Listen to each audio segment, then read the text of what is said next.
तो हमारा first derivation कौन सा है? किसी बिंदु आवेश के कारण विद्युत क्षेत्र की तीव्रता।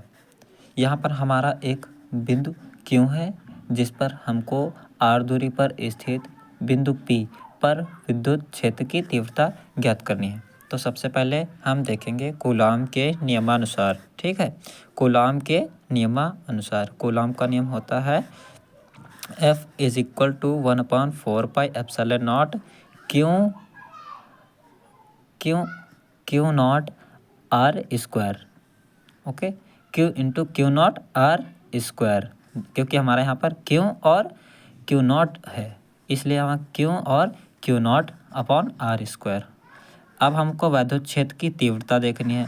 विद्युत क्षेत्र की तीव्रता का फार्मूला क्या होता है मान = F वेक्टर, इसे हम वेक्टर पढ़ते हैं, F vector upon Q not. इसको समीकरण 2 मान लेंगे। ये हमारी समीकरण 1 हो गई और इसको समीकरण हम 2 मान लेंगे। E vector = F vector upon Q not.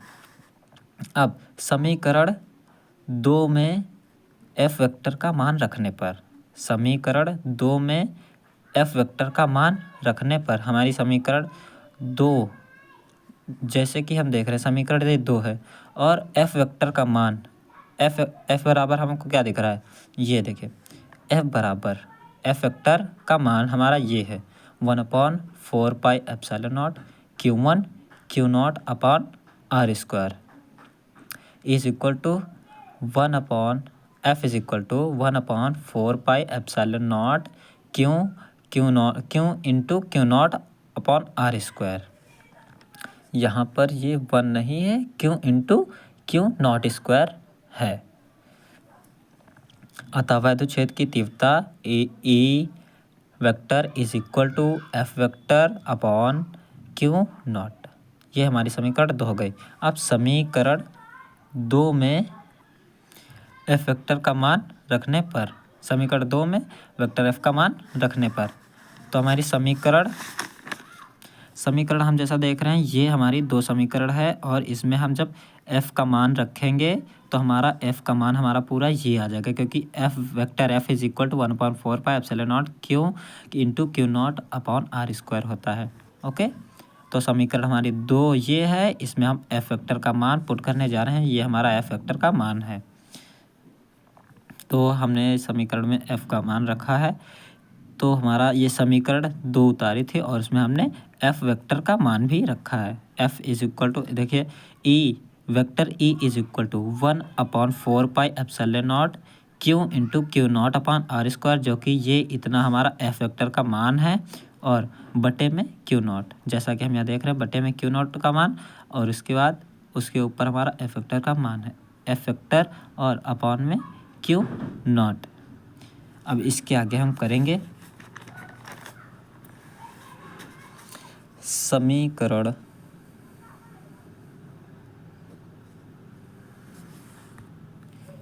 नहीं, अभी हम ये नहीं करेंगे क्योंकि हमको एक स्टेप अभी यहीं पर सॉल्व करना है, इसलिए अब हम देख रहे हैं हमारे अपॉन में Q नॉट है, तो इसलिए हम Q नॉट से Q नॉट को कैंसिल आउट कर रहे हैं। ओके, Q नॉट से Q नॉट हमारा कैंसिल हो जाएगा क्योंकि बटे में है। ठीक, तो हमारा आ जाएगा वेक्टर E = ये हमारा क्या बचा 1/4πε0 into Q upon R square,